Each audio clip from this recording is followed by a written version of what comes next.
store. I just knew my youth development work would really catch the eye of a nice HR recruit, white savior type. You know, the type that has like the cute kind of beat both bumper sticker that like locks their door really fast when a person of color walks by. You know that, natural. It's crazy to me how many of my peers are doing more grown-up stuff now. Like they're getting married and they're buying houses and they're having babies, and I like to think I was a bit of an inspiration. Like they looked at my life and thought, nope, I want whatever the opposite of that is. I'm currently using one of those Trump pumpkin trick-or-treating buckets as a shower caddy, and my usual diet consists of a couple Sour Patch Kids and a Wellbutrin, washed down one of those coffee Monster energy drinks that they like dissolve roadkill off asphalt.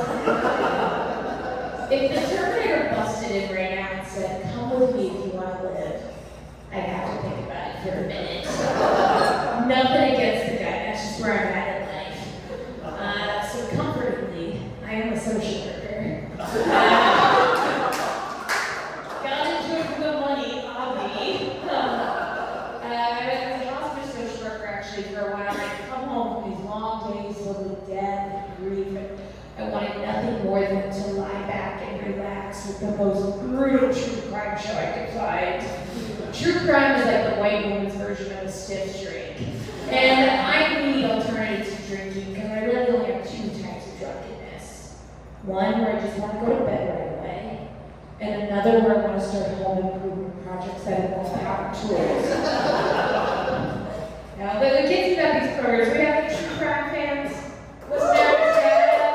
What gets me, I don't know what to say for you, is when it's like a more historical case, and the narrator's like, remember, this is 1932.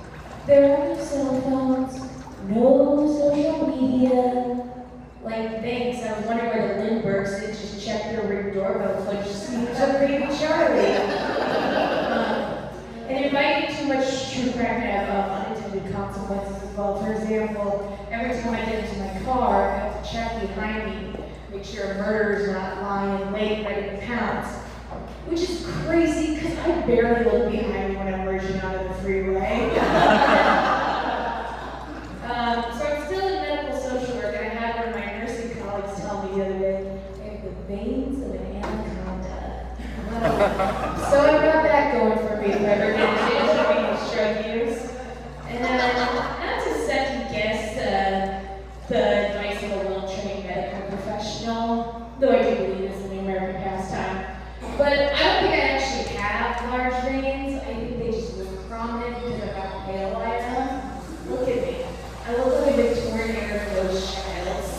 And it's not like I want to look super tan or anything, but I would rather look more like a Victorian era ghost child that died after a brutal summer working on the docks. It's not like I was always this way, cynical, depressed. As a kid, I had personality of a Labrador with heart disease. Happy, go lucky, harboring a devastating diagnosis that was going to wreck me once I hit adolescence. I feel my issues most acutely on Sunday nights because that's when I refill my pill organizer. Like one of Matthew's nursing home residents, my Mafala. Did you guys know our very own Madison, Wisconsin, within the past few years was named the second best city in the country for singles? If you like crippling alcoholics, unimaginative engineers that think like fun is a personality trait, or men that would miss their birth of their child for the opening day of deer season, yeah, Madison's fantastic for singles. I know this may come as a bit of a shock based on how I just spoke about all the men around me, but I am single. And I'm on all those dumb apps. Bumble, Hinge, Rusty Knife, whatever's out there. And for those of you that aren't on them, they're a tuck everlasting spring of self-worth inside you. You're lucky enough to find someone. I'll let you know that a lot of those guys on there, they have like one photo, and it has all the expression and clarity of a late 90s Interpol wanted poster for an Al-Qaeda militant. I was like, oh, great. I was on a date with a perfectly pleasant guy last year, but I think we both knew he was dead in the water on minute 4. I asked him, so what do you do for a living? And he said, I'm an agricultural entomologist. And I said, oh, cool. So you study bugs on crops.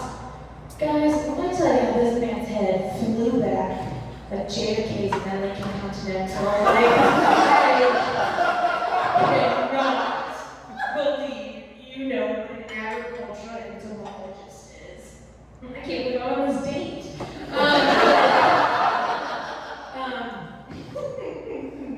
I've told a joke a few times on Madison stages, and twice, 2 separate people come up to me afterwards and said, I'm an agricultural entomologist. So once again, I will reiterate, second best city in the country for singles.